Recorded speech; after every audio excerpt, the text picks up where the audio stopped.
Happy Friday, friends. Happy Friday, friends. So it's Friday. That was a long one. The week.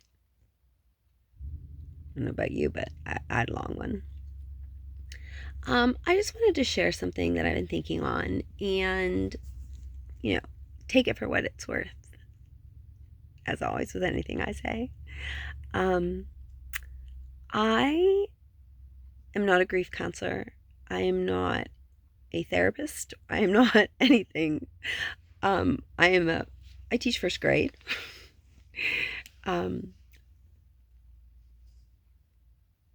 but, so I guess this is just my experience. In other words, that disclaimer, like, don't, follow my medical advice. This isn't medical advice, but I'm just saying. Anyways, what I was thinking. So I posted something about grief today, which is very personal and private. And it simply was just saying about grief or trauma. It was about trauma, not grief, trauma, sorry. And how trauma doesn't make you stronger. And it says, like, the things that trauma does to your body and our humanness. And that by saying that trauma makes us stronger, it kind of takes away from what trauma has given us. I don't know. Let me just talk this out with you. So I've been through a couple of traumas, some deep, and but some not as deep as others that I love and cherish have experienced. But when I've gone through trauma, I saw this quote today, and it was by Ernest Hemingway. And again, forgive me for maybe misquoting, but it said, like, when you're in your darkest place, the last thing you need is advice.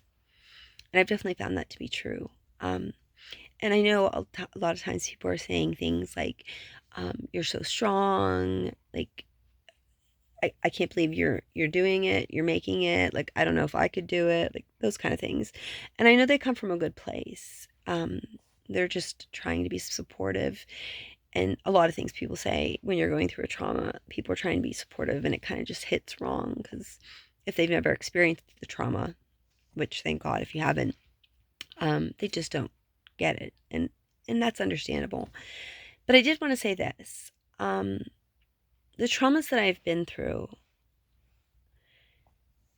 you do get a choice, I guess. And because I said in my post, like, trauma doesn't give you a choice. And that's kind of true in a way where, but it does, I guess.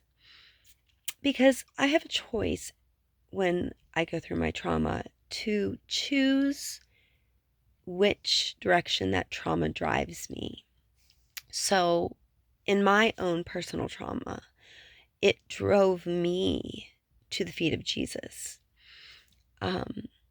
because I knew the only way that I was going to be able to take another breath or another step or anything to make it through this world was by going to the feet of Jesus. When the trauma hit, it wasn't sent by God. It can be used by God, but it wasn't sent by God.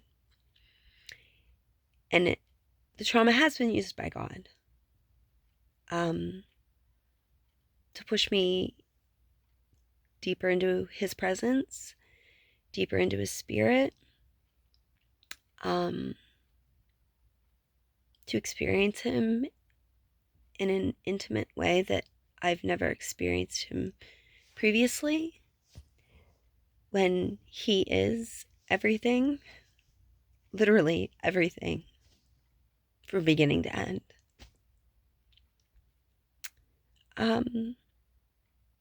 So the trauma didn't do that. Jesus did that.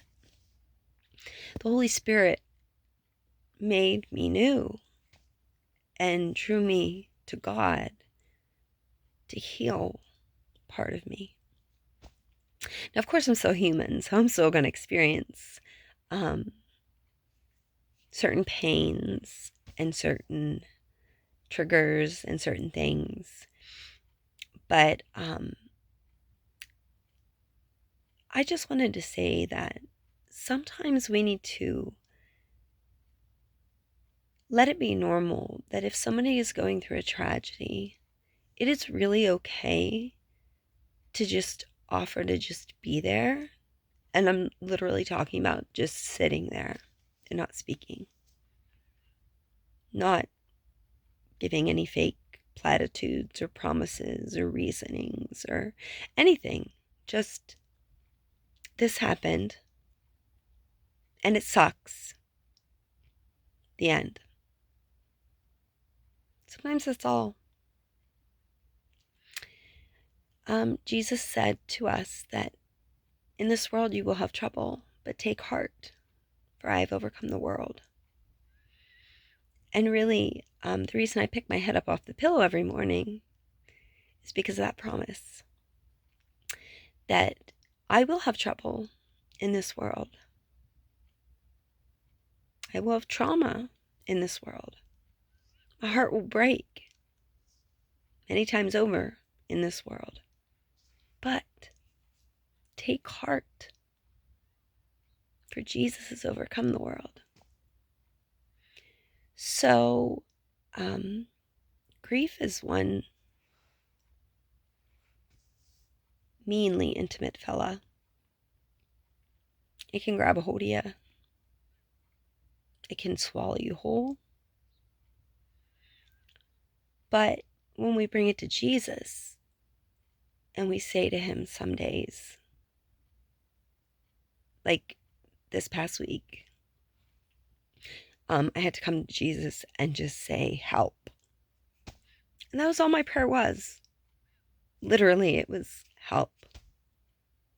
I think I then added a caveat at the end of that and said, and if I might be so bold to say quickly, like, can you help quickly? Just because I needed him. And of course, as always, he came through, as he always does, because he's a good father. And I couldn't make it through this world without him. So, my point being, those of you who have gone through trauma, or unfortunately will, or if you are in the presence of someone who recently has gone through a trauma, it's okay to just be quiet. It's okay just to say, I'm here, just so you know. That's it. I'm here. You don't have to offer any reasons or anything special. You just have to say, I'm here. And I, of course, then pray for the person and I do what God tells me to do.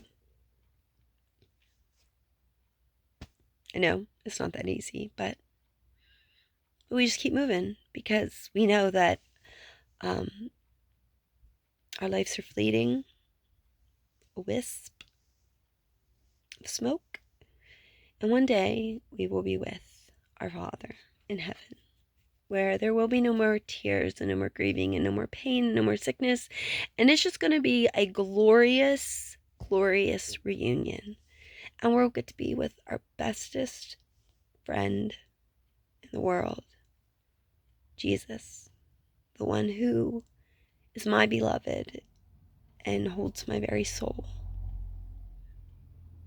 and who has rescued me from the snare of the enemy so many times. So, I don't know if that kind of made sense, but basically, yeah, Jesus, guys. His spirit is amazing and does an amazing work inside you when you let him. So, happy Friday. I know, sad note, but happy Friday, y'all. Enjoy yourselves, enjoy your weekend, and you be seeing me tomorrow, because tomorrow is Saturday, the day before church day. So, love you all. I'll see y'all soon.